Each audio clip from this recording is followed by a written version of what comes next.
Hi, I'm Sakshi Khurana. We are from MMK College. Our topic for today is addiction to selfies. So according to me, we are addicted to selfies because there are around 175 billion people that upload their photos daily on social media. Out of that, millions of them are selfies. It is also been known by the Psychiatric Association that there's a mental disorder of clicking selfies. I would like to add to this by saying that addiction and obsession are two different things. Obsession is when you want something repeatedly in a particular order, whereas addiction is something that is you doesn't satisfy you. So selfies is something more of an obsession than an addiction, basically because you take an selfie if you at that point of time need a photograph or just to satisfy your need at that point of time. If you are used to looking at yourself in the mirror, you would rather prefer taking a picture at that point when you do not have a mirror. So I feel it's more of an obsession over an addiction. I would like to give your attention to a recent study which was conducted by the Harriet University in Edinburgh, which stated that selfie addiction has the same psychological as well as the physiological effects of any other normal addiction, especially with narcotics or alcohol. So how can you say that the selfie addiction is not like any other addiction? I don't think you can classify selfie addiction as an addiction. Like she says, it's an obsession. It's just that one age group, that one phase. Once you're past the age of 20 years, I don't think people would want to keep on taking selfies. And at the same time, when you talk about narcotics, when you have addictions like those, you can't just stop immediately. You know, you need quite some time to recover. But a selfie, I think you can stop it within like a week or so. So it's not an obsession, addiction. I think when people don't have something interesting to do, they are supposed to do something productive. So what they do is take their phones out and start taking selfies. So I think there is a big addiction that they don't do anything productive in their free time and take selfies, that's it. I honestly feel that that is not their motive. Entertainment is not the sole motive of clicking a selfie. And what if I'm an alone traveler and I have to click pictures of the moments that I've spent? So of course I'll take the phone and click a selfie. So I'll be the only person clicking photographs, right? So I honestly feel it's not an addiction as such. It's an addiction because from morning till night you are so busy with your camera phone, you just click selfies, you want to capture every moment of your life. And that's not the good thing because you are going across your personal life, you are not giving importance to that. And because of that, so much students have lost their lives. What I personally think is what is leading to death is not selfies. The thing is, it is our maturity level which is making us die. It's too dumb to get in front of a train and click your selfies. The thing is, you should be that mature enough to get where to click your picture and all. It's not that only thing is a particular level of students, only a particular age group is doing that. So I don't think so. I want to bring to light, there's a small village, Bibipur, in the Haryana district, where they started a campaign by Sunil Jaglan, the Sarpanch, which was a selfie with your daughter campaign. Alright, in which the father took a selfie with their daughter to avoid and to reduce female feticide and reduce dowry. This campaign had a massive impact and was appreciated by our Prime Minister Narendra Modi ji. And I personally feel that if you are talking about the disadvantages of selfies, I personally feel that it is connecting people together, it's connecting the villages and the youth together, and I highly support this whole initiative of the selfie with daughter campaign. Okay, so you're talking about an advantage, which is really good. Okay, the campaign was really good, but that is like two out of 100 things that have happened good. But what about the bad things? For example, you can take the accident that happens. People are in an accident and they click a selfie instead of helping the person or calling for help.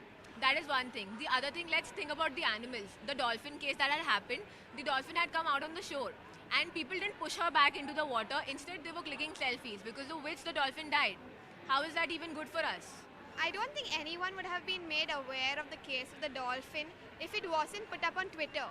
The only reason people found out this is a dolphin out of water was because people took selfies with it and put it up on Twitter. There are lots of cases of whales that die every day. Whales are almost extinct and they die almost every day. Nobody comes to know.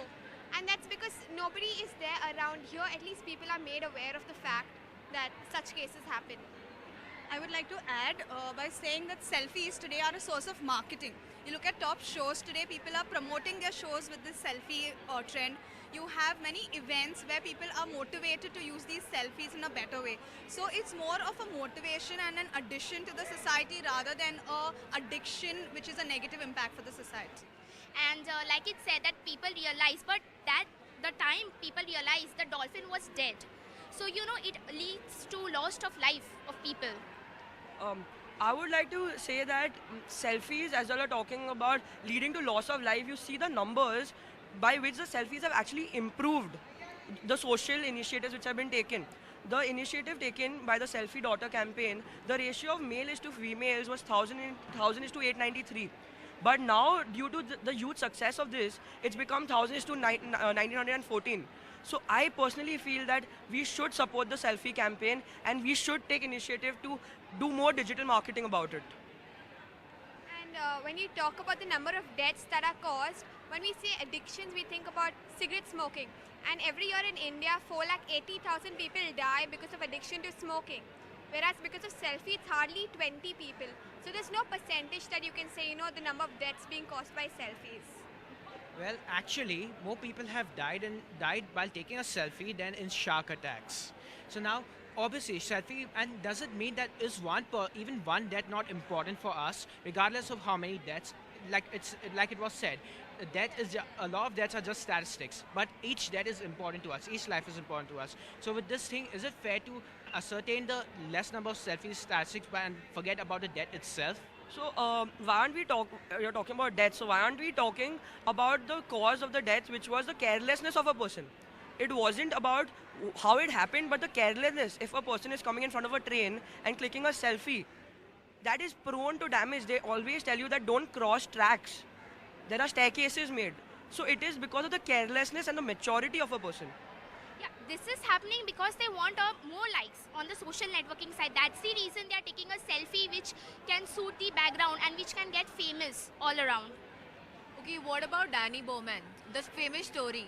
The person who tried committing suicide because he didn't get a perfect selfie. He clicked around 200 photos a day.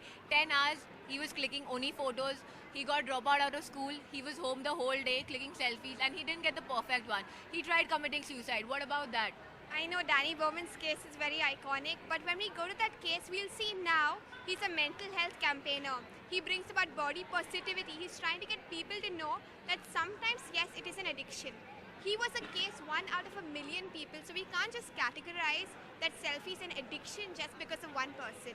Okay, so you say it's 1 in a million people. Okay, fine, I get that. What about the people who are doing surgeries in order to look good, in order to have good photos? What about the filters that we keep using? Snapchat is promoting so many filters, and even we use it. What about them? The dog filter, the other filters, just so that you look nice. And what about the surgeries? So much of money spent so that you get that proper face, you get that proper look in which you can click the selfie. What about that? So you mentioned about Snapchat earlier. So I would like to say Snapchat is an application which is giving you filters and a better effect to your photographs. This has improved the situation of people now disagreeing to go for plastic surgeries. People are comfortable with the way they look. There are this certain percentage of people who are not happy with the way they look, and it's very necessary to highlight the fact it's only happening in teenagers, as we mentioned earlier. So I think that this age group is the problem, and we feel that we are not looking good, but I'm sure there are apps now that are satisfying the part that we are not happy with ourselves. They're making up for it, so I think it's going to reduce. And don't you think this is actually boosting their self-esteem? That, oh my god, look, you can look better. So I think that it is actually pretty valid to have filters and use them on your face and your pictures. By using filters, people are faking themselves. They are not realizing their natural beauty. They are just embracing filters to embrace their features. So in reality, if a person is different, he may not get the same sufficient reply from a people, which will in fact hurt their mentality. And people taking selfies more than 3 per day can have a mental disorder. I personally feel that it is upon the personal agreement, or it's upon the person. If a person is self-conscious, it's because of the personality and it's because of his personal opinion. It's not because of the filter or because of Snapchat, which is causing him to make these surgeries. So if you are mentally strong enough and if you are very positive, then you won't be causing and you wouldn't be taking these surgeries forward. But isn't it an actual issue that because of the social media and the selfie culture which is generated in the modern youth, this insecurity has been perpetuated and the definitions of beauty have been differed? One more thing I would just like to add is that the amount of support the selfie campaign has got by our Prime Minister, Mr. Narendra Modi, who has also clicked selfies to make, it's called a selfie diplomacy now, and he's trying to make diplomatic relations with other countries. And also, we need to take selfies more importantly because they are not only helping to get the youth together, but also helping a lot of villages are coming together because of that. We are not talking about one or two selfies. I appreciate that that's promoting our youth, but here we are talking about the disadvantages of addiction to the selfies. People are getting addicted to selfies. So, but in the end, we all agree that the youth is addicted to selfies. So we ended on that the youth is addicted to selfies. Moreover, it's like a habit that is growing because of the peer pressure that's given to us. It's according to the age. With growing age, it will go away. But at the moment, the age we are in, the teenage life, it is addiction.